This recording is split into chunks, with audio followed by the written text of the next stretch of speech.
Salam bahagia, salam guru penggerak.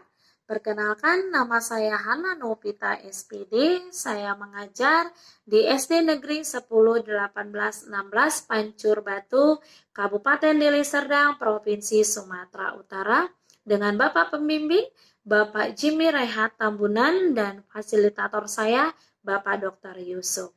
Di sini saya akan memberikan pemahaman di tugas saya 1.1A9, yaitu koneksi antar materi, kesimpulan dan refleksi dari pemikiran Bapak Ki Hajar Dewantara. Yang pertama, yang saya percaya tentang murid dan pembelajaran di sekolah sebelum saya mengenal ataupun mengetahui modul 1.1 adalah yang pertama, bagi saya murid itu adalah sama dengan selembar kertas putih.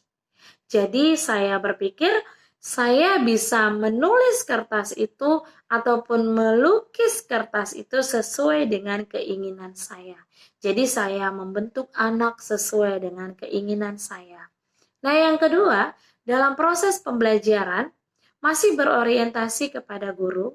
Seperti saya juga masih melakukan pembelajaran, saya ingin anak itu mendengarkan penjelasan, melakukan semua yang saya inginkan, yang saya perintahkan.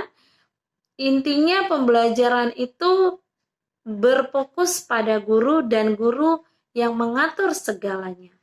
Nah, yang ketiga, dalam proses pembelajaran juga masih berorientasi pada penilaian kognitif ataupun pengetahuan.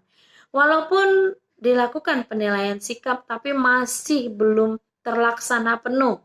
Karena bagi guru, anak yang sudah berhasil adalah anak yang mendapatkan nilai yang bagus, anak yang mendapatkan pengetahuan sesuai dengan yang diinginkan oleh guru tanpa memandang ataupun menilai sikap siswa tersebut. Nah, untuk yang kedua, yang berubah dari pemikiran ataupun perilaku saya setelah saya mempelajari modul ini adalah yang pertama, dalam pembelajaran sekarang saya sudah menganggap setiap anak itu memiliki keunikan ataupun keistimewaannya masing-masing.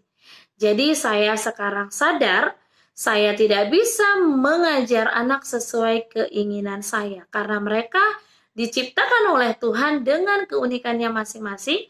Jadi saya cukup untuk menuntun mereka tumbuh dan berkembang sesuai dengan keistimewaan mereka masing-masing ataupun keunikan mereka masing-masing.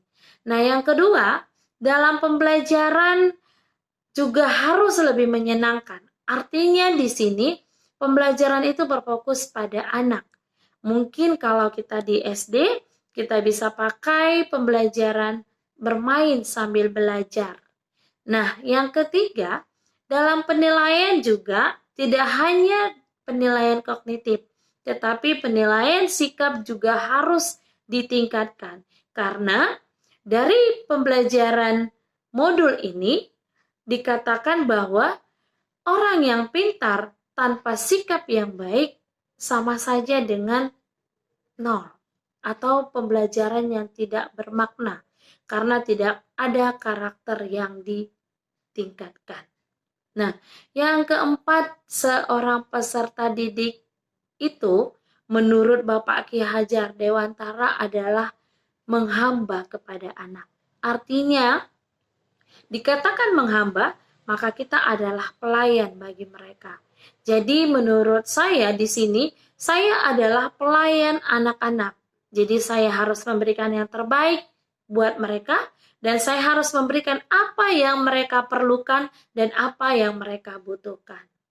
Nah, yang ketiga, yang bisa segera saya terapkan agar kelas saya itu mencerminkan pemikiran Bapak Ki Hajar Dewantara, yang pertama yang saya lakukan adalah saya harus melakukan model-model pembelajaran yang berpusat kepada peserta didik.